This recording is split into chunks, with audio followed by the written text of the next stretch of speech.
Welcome to Mansoor channel. இன்றைக்கி நம்ம ஒரு சூப்பரான சுவையான சுண்டக்காய் வத்த குழம்பு எப்படி பண்ணுறதுன்னு பார்க்க போகிறோம். வாங்க எப்படி பண்ணுறதுன்னு பார்க்கலாம்.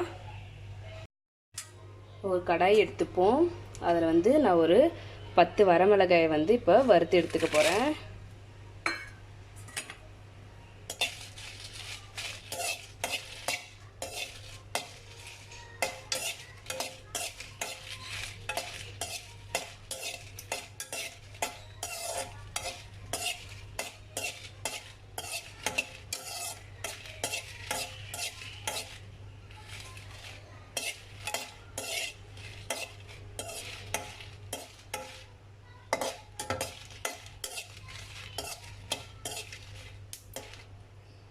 ஓரளவுக்கு ஹீட் ஆனால் போதும்.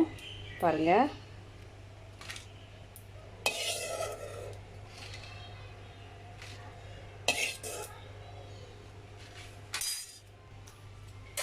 இதில் நான் ஒரு 2 டேபிள் ஸ்பூன் தனியா இதையும் சேர்த்து நல்லா வறுத்துக்க போகிறேன்.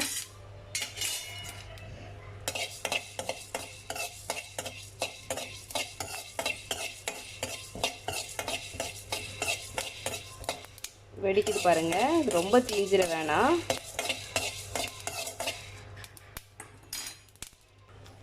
அதே கடாயில் ஒரு 3 டேபிள் ஸ்பூன் ஆயில் ஆட் பண்ணிக்கலாம். இப்போது நான் இதில் 2 பெரிய வெங்காயம் கட் பண்ணி வச்சுருக்கேன். இது இதில் போட்டுடலாம். போட்டுட்டு இதை அப்படியே நல்லா வதக்கி விடுங்க.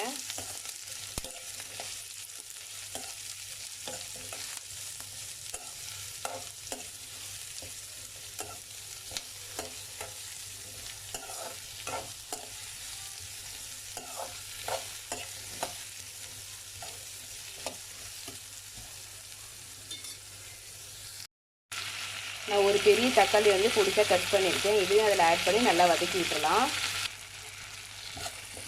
இந்த வெங்காயம் தக்காளி நல்லா வதங்கிருச்சு. இப்போ இதை ஆஃப் பண்ணிவிட்டு நம்ம வறுத்த அந்த 3 இன்க்ரீடியண்ட்டையும் வச்சு நல்லா ஆறுனதுக்கப்புறமா ஒரு மிக்சியில் போட்டு நல்லா மைய அரைச்சி எடுத்துக்கலாம், பேஸ்ட் மாதிரி. இந்த அளவுக்கு நல்லா அந்த வறுத்ததை பேஸ்ட்டாக அரைச்சி எடுத்து வச்சுக்கலாம். நம்ம வத்த குழம்பு வைக்கிறதுக்கு எப்பயுமே நல்லெண்ணெயில் வைக்கும் போது அது ரொம்ப நல்லாயிருக்கும். வெந்தய குழம்பு, பூண்டு குழம்பு, வத்த குழம்பு இது எல்லாமே பார்த்திங்கன்னா நல்லெண்ணெயில் வச்சது அவ்வளோ டேஸ்ட்டாக இருக்கும். நீங்கள் அதனால் நான் இன்றைக்கி ஒரு 3 டேபிள் ஸ்பூன் நல்லெண்ணெய் ஊற்றிருக்கேன். இதில் நாம் வச்சுருக்கேன் இந்த சுண்டக்காய் வத்தலை போட்டு ஃபஸ்ட்டு வறுத்து எடுத்துடலாம். மிதமான தீயிலே இந்த சுண்டக்காய் வத்தலை லைட்டாக வறுத்து எடுத்துக்கலாம்.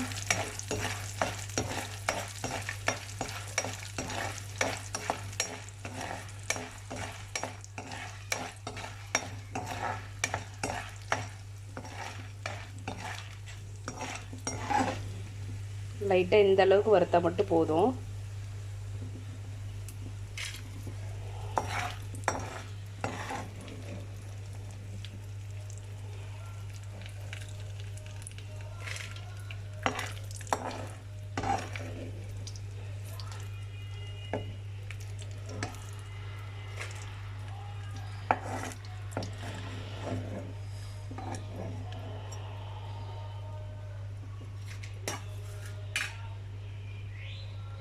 நான் இப்போ இதே எண்ணெயில் 1 டேபிள் ஸ்பூன் கடுகு,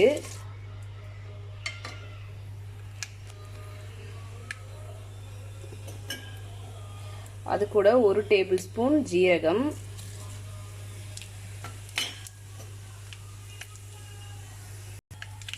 ஒரு டேபிள் ஸ்பூன் வெந்தயம் யூஸ் பண்ணுறேன். வெந்தயம் போடுங்க, அப்போ தான் நல்லா டேஸ்ட்டாக இருக்கும். இது கூடவே நான் ஒரு 5-6 பல்லு பூண்டு பொடியாக நறுக்கி வச்சுருக்கேன். இதையும் அதில் ஆட் பண்ணிடலாம். போட்டுட்டு நல்லா அப்படியே வதக்கி விடுங்க.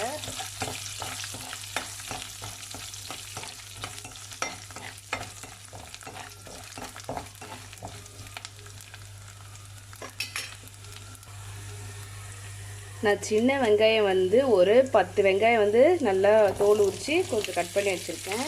இதையும் போட்டு இந்த எண்ணெயிலே நல்லா வதக்கிடலாம். அந்த பூண்டு வெங்காயமும் பார்த்திங்கன்னா நல்லா ப்ரௌன் கலர் வர வரைக்கும் இந்த எண்ணெயிலே போட்டு நல்லா வதக்கி விடுங்க.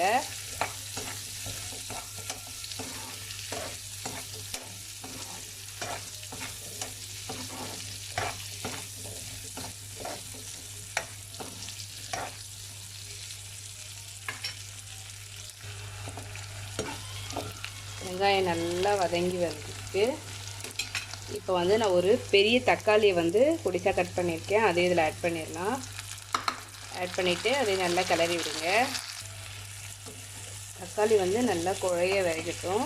அதுக்கு வந்து நான் ஒரு அரை டேபிள் ஸ்பூன் வந்து உப்பு ஆட் பண்ணுறேன், தக்காளி நல்லா குழைய வேகிறதுக்காக.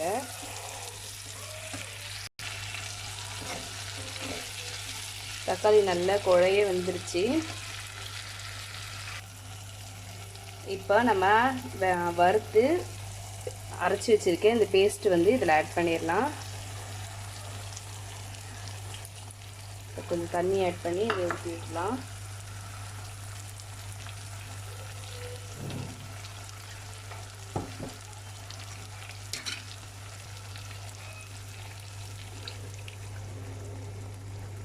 இப்போ இதை நல்லா அப்படியே கலந்து விட்டுருங்க. இதில் ஒரு அரை ஸ்பூன் வந்து நம்ம மஞ்சள்தூள் ஆட் பண்ணிக்கலாம். ஏன்னா வந்து பார்த்திங்கன்னா நம்ம மிளகா தனியாக மட்டும்தான் அரைச்சிருக்கோம். நார்மலாக அந்த மிளகா மட்டும் தனியாக போட்டு அரைச்சி இது பண்ணக்கூடாது. மஞ்சள்தூள் போட்டிங்கன்னா அது ரொம்ப நல்லது. நல்லா கொதி வரட்டும். நல்லா கொதி வருது. நான் வந்து ஒரு எலுமிச்சை அளவு வந்து புளியை வந்து எடுத்து சுட தண்ணியில் ஊற வச்சு அதை நல்லா கரைச்சி வச்சுருக்கேன். அதை இதில் ஆட் பண்ணிடலாம். ஆட் பண்ணிவிட்டு நல்லா கிளறி கொதிக்க விடலாம். நம்ம வெங்காய தக்காளி வந்து அரைச்சி ஊற்றுனதுனால குழம்பு வந்து ரொம்ப நல்லா திக்காக இருக்கும், சாப்பிடவும் ரொம்ப டேஸ்ட்டாக இருக்கும்.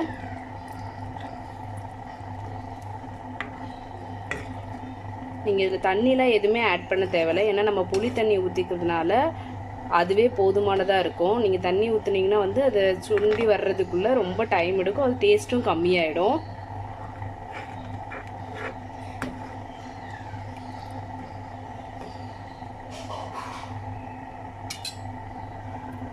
நம்ம கொஞ்சம் தான் உப்பு சேர்த்தோம்.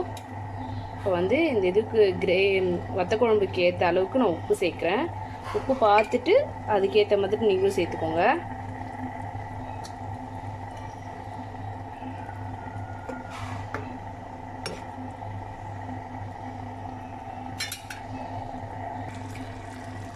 குழம்பு நல்லா கொதிக்குது. இப்போ நம்ம இது ஒரு மூடி போட்டு ஒரு 5 நிமிஷம் நல்லா கொதிக்க விட்டுறலாம். அந்த புளி தண்ணி ஊற்றுனதுக்கப்புறம் பாருங்கள் நல்லா கொதிச்சு வருது. இப்போ வந்து நம்ம வறுத்து வச்சுருக்க வத்தலை வந்து இதில் ஆட் பண்ணிவிட்டு எண்ணெய் பிரிஞ்சு வர வரைக்கும் இது அப்படியே நல்லா கொதிக்க விடலாம்.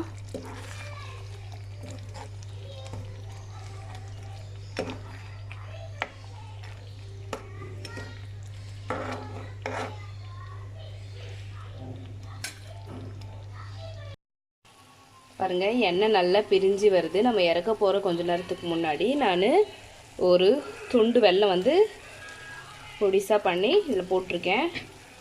நீங்கள் வெல்லம் எதுக்காக நம்ம போடுறோன்னா, நம்ம புளி அதிகமாக ஊற்றிருக்கோம், அது வந்து அந்த புளிப்பு காரம் இதெல்லாம் வந்து பார்த்திங்கன்னா ரொம்ப அதிகமாக இல்லாமல் இருக்கிறதுக்கு அந்த காரத்தன்மையை கம்மி பண்ணுறதுக்காக அந்த வெல்லம் யூஸ் பண்ணுறோம்.